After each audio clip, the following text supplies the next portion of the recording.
Texans front and center at this week's Democratic National Convention. From abortion rights advocates to lawmakers, many from the Lone Star State made their voices heard in Chicago.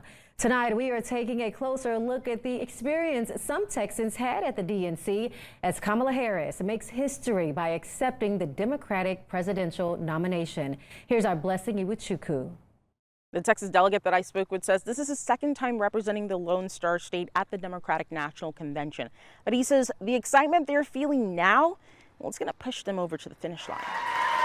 The enthusiasm is still there for the funky East Dallas Democrats, also known as the Feds.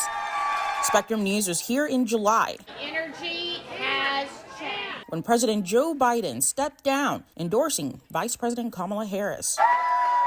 And on Thursday night, as the Feds hosted a watch party for the last day of the Democratic National Convention. Someone's coming up. The energy is definitely sustained in building. We sold this out. We had 75 tickets. They're holding down the fort in North Texas as one of their own represented the Lone Star State at the DNC this week.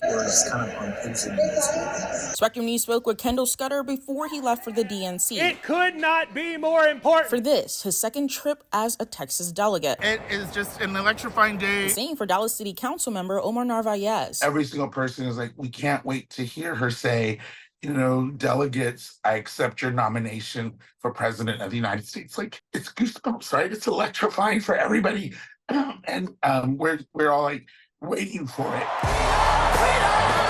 That wait finally came to an end as Vice President Harris made it official in a speech lasting less than an hour. I accept your nomination. A stark contrast to former President Donald Trump's nearly 2-hour speech at the Republican National Convention. Yeah, Harris did a good job sort of reintroducing herself to the American people.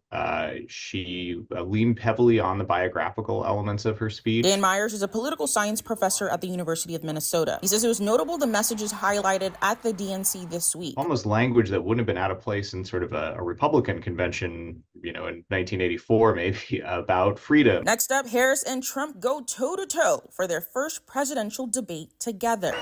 In North Texas, Blessing Iwuchukwu, Spectrum News.